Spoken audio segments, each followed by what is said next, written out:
공모 뉴스 스크랩을 통해서 한번 알아볼 텐데요. 자, 롯데케미칼의 이제 탄소 포집에 대한 이제 인터뷰 기사를 좀 갖고 와봤습니다. 자, 이산화탄소 포집 시장에서 기체 분리막이라는 새로운 분야를 개척을 했습니다. 자, 지난해 3월 여수 1공장에서 국내 화학 업계 최초로 기체 분리막을 활용하는 CCUS 실증 설비 작업을 진행을 했습니다. 이것도 제가 영상을 찍어서 올려놓았던 적이 있습니다. 자, 배출 비율로 따지면 발전소, 그리고 철강, 그 다음에 화학이 이산화탄소가 제일 많다고 합니다.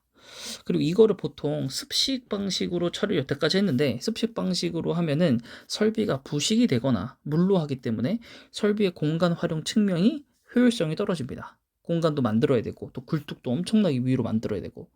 근데 이거를 이제 기체로 바꾼 거죠. 그래서 이렇게 하면 원리가 기체막 투과 속도가 서로가 다르다고 합니다. 그래서 이산화탄소, 수증기, 수소, 헬륨, 산소 같은 경우에는 분리막을 좀 빠르게 통과하고, 질소나 메탄, 일산화탄소, 아르곤 같은 것들은 분리막을 통과하지 못하고 그대로 외부로 빠져나간다고 합니다. 그래서 여기서 이산화탄소만 다시 한번 분리해 나가는 게 롯데케미칼의 핵심 기술이라고 합니다. 습식 방식의 특성상 큰 단점이 독성이 있는 암인계 물질이 공정에 포함이 되는데, 이것들이 결국에는 폐기물이 발생을 하기 때문에 좋지 않습니다. 그래서 일단 수소 경제에서 기체막의 설비의 의미는 뭐냐면 분류수소 단계에 이르기 위한 전초 단계라고 합니다. 지금 현재 실제로는 그레이 수소를 저희가 하고 있습니다. 석유화학 공정에서 부산물로 발생하는 수소를 주로 활용하고 있기 때문에 이제 이 석유조차도 쓰면 안 되기 때문에, 정확한 의미에서의 분류수소는 아닌 거죠. 그래서 부생수소를 분류수소로 바꾸는 친환경 기술을 해야겠다. 그래서 2023년 하반기 내에 상업 생산 목표로 600억 정도를 투자해서 대상 공장에 약 20만 톤 규모의 이산화탄소 포집, 액화 설비를 마련한다는 계획을 가지고 있습니다. 그래서 계속 보시면 이 다른 이제 회사들은 못하냐라고 했을 때 못한다고 했는데, 그 이유는 경제성, 그리고 습식이 더 유리하고 폐수 처리에서 친환경적이라고 말하기 어려운 부분이 좀 많다고 합니다. 자, 그래서 해외도 아직 없고요. 국내 석유 회사에서도 이런 기체 분리막을 활용해서 탄소 포집을 하는 기술을 만들어낸 회사는 없다고 합니다. 자, 그리고 업황을 보면 에어레인이라는 회사가 있는데, 이 회사에 투자를 진행을 했고요. 아직까지도 좋은 관계를 유지를 하고 있다고 합니다.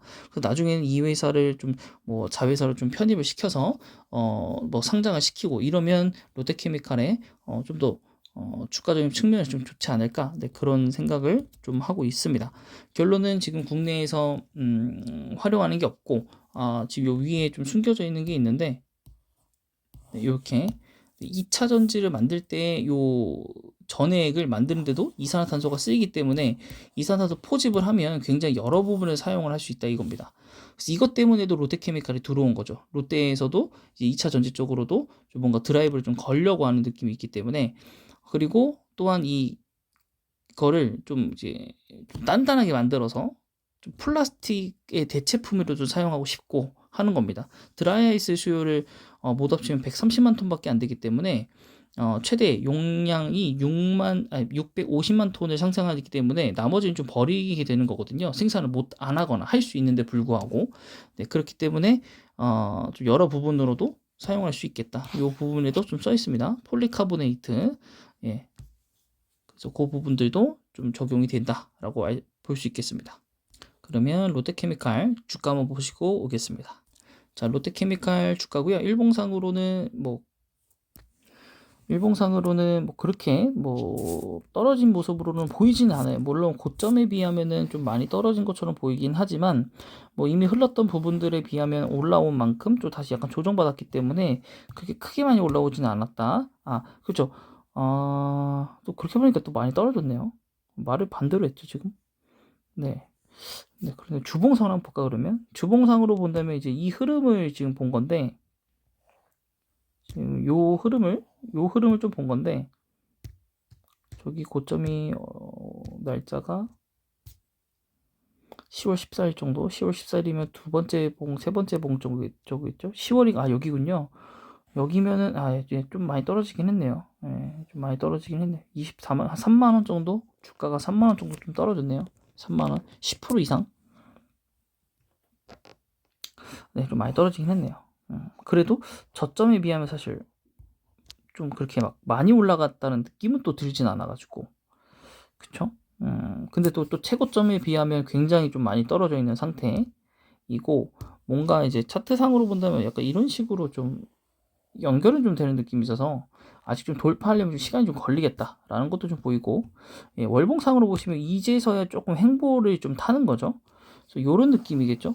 떨어지고 잠깐 상승하고 다시 쭉 떨어지고, 여기서 이제 상승 모멘텀을 좀 잡아 나가는 그런 봉이 한두 개 정도는 필요한 거죠. 그래서 이렇게 올라왔다가 조정 나오고, 이제 반등, 이제 지지 찍어주고 반등이 살짝 나오거나, 아니면 다음 달에 이제 이렇게 올라오겠죠. 네. 그래서 1월 달은 약간 좀 정신이 없을 거다. 1월 말까지도 마찬가지고. 네. 그렇게 보시면 될 것 같고, 재무제표를 보시면 이번 연도에 굉장히, 예, 크게 좀 상승을 했죠.